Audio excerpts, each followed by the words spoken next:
Assalamualaikum warahmatullahi wabarakatuh.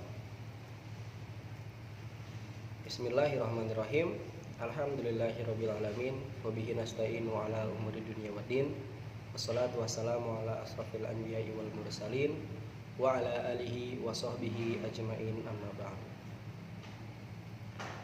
Awalan nashkurullah azza wa jalla alladzi qad a'tainana aman katsiratan hatta nastati an najtami fi hadzal makan al-mubarak insyaallah. Sanian salatan wa salaman daimain wa mutalazimin ila habibina wal kiram yakni Muhammadin sallallahu alaihi wasallam lian aqud hamalana min zulumati ila nur tashilanhi wa tafiman lakum anti kulubatan indonesiatan. Oke. Sebelumnya teman-teman semua, saya izin memperkenalkan diri. Nama saya Nur Asikin, mahasiswa YIN Syekh Nurul Jati Cirebon, jurusan Pendidikan Bahasa Arab. Dengan nomor induk mahasiswa 1908 102116 akan sedikit menjelaskan mengenai penerapan pendekatan saintifik. Di sini saya akan sedikit menjelaskan, kemudian mempresentasikan kepada teman-teman semua ya. Apa itu pendekatan saintifik atau apa itu pengertian pendekatan saintifik? Jadi pendekatan saintifik telah dipergunakan dalam pendidikan di Amerika di abad ke-19, di mana pada saat itu pembelajaran sains menekankan pada metode laboratorium ya, formalistik yang kemudian diarahkan kepada fakta-fakta ilmiah.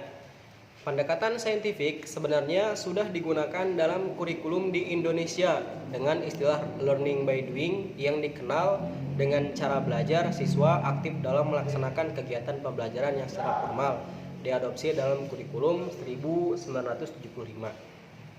Nah, definisi dan pengertian pendekatan saintifik dari berbagai sumber, yaitu menurut Rusman,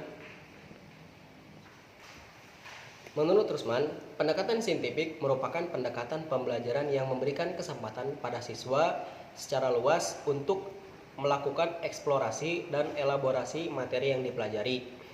Di samping itu, memberikan kesempatan pada peserta didik untuk mengaktualisasikan kemampuan melalui kegiatan pembelajaran yang dirancang oleh guru. Adapun menurut Hosnan, pendekatan saintifik adalah suatu proses pembelajaran yang dirancang supaya peserta didik secara aktif mengkonsultasikan konsep, hukum, atau prinsip, lalu kegiatan mengamati, merumuskan masalah, mengajukan atau merumuskan hipotesis, mengumpulkan data dengan berbagai teknik, menganalisis data, menarik kesimpulan, dan mengkomunikasikannya. Adapun menurut Karar dan Yenich, pendekatan saintifik adalah proses pembelajaran yang dirancang sedemikian rupa agar pembelajaran secara aktif mengkonstruk konsep, hukum, dan prinsip melalui tahapan-tahapan untuk mengamati dan untuk mengidentifikasi atau menemukan masalah, merumuskan hipotesis, mengumpulkan data dan berbagai teknik, menganalisis data, menarik kesimpulan, dan mengomunikasikan konsep seperti itu.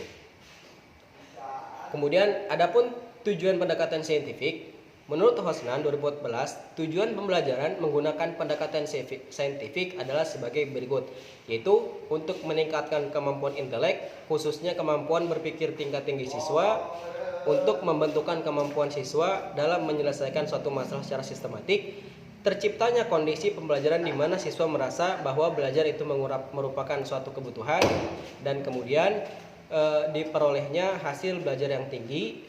Kemudian untuk melatih siswa dalam mengkomunikasikan ide-ide, khususnya dalam menulis artikel ilmiah, kemudian juga untuk mengembangkan karakter siswa. Prinsip pendekatan saintifik, yaitu prinsip pendekatan saintifik dalam kegiatan pembelajaran. Pembelajaran berpusat pada siswa. Pembelajaran membentuk student shape concept. Jadi membentuk konsep-konsep diri siswa. Kemudian pembelajaran terhindar dari verbalisme. Pembelajaran memberikan kesempatan pada siswa untuk pembelajaran untuk mengasimilasi dan mengakomodasi konsep, hukum, dan prinsip. Kemudian pembelajaran mendorong terjadinya peningkatan kemampuan berpikir siswa. Pembelajaran meningkatkan motivasi belajar siswa dan motivasi mengajar guru, memberikan kesempatan kepada siswa untuk melatih kemampuan dalam berkomunikasi.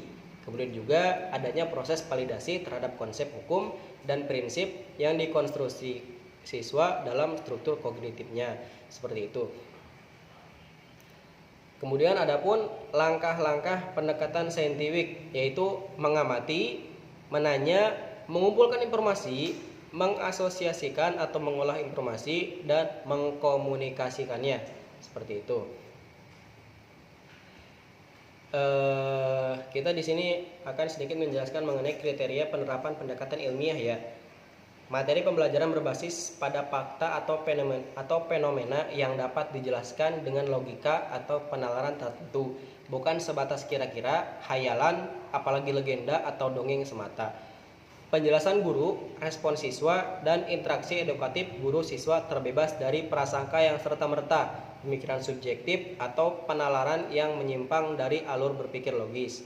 Kemudian, mendorong dan menginspirasi siswa berpikir secara kritis, analitis, dan tepat dalam mengidentifikasi, memahami, memecahkan masalah, dan mengaplikasikan materi pembelajaran, seperti itu. Kemudian, mendorong dan menginspirasi siswa mampu berpikir hipotetik dalam melihat perbedaan, kesamaan, dan tautan satu sama lain dari materi pembelajaran. Mendorong dan menginspirasi siswa mampu memahami, menerapkan, dan mengembangkan pola pikir yang rasional dan objektif dalam merespon materi pembelajaran. Adapun daripada itu, berbasis pada konsep, teori, dan fakta empiris yang dapat dipertanggungjawabkan. Kemudian tujuan pembelajaran dirumuskan secara sederhana dan jelas, namun menarik sistem penyajiannya, seperti itu. Itu tadi sedikit penjelasan mengenai penerapan pendekatan saintifik. Jadi dalam hal penerapan pendekatan saintifik itu banyak sekali hal-hal yang harus kita persiapkan terlebih dahulu ya teman-teman, seperti halnya materi belajar, selalu mendengarkan penjelasan guru, kemudian respon siswa yang tidak boleh dilupakan oleh guru, dan interaksi edukatif. Edukatif itu apa? Interaksi pendidikan guru dan siswa yang terbebas dari hal apapun itu ya. Kemudian mendorong dan menginspirasi siswa berpikir secara kritis, analitis, dan lain-lain. Akta fi hadza min syukron afan ala kulli hadaya. Wassalamualaikum warahmatullahi wabarakatuh.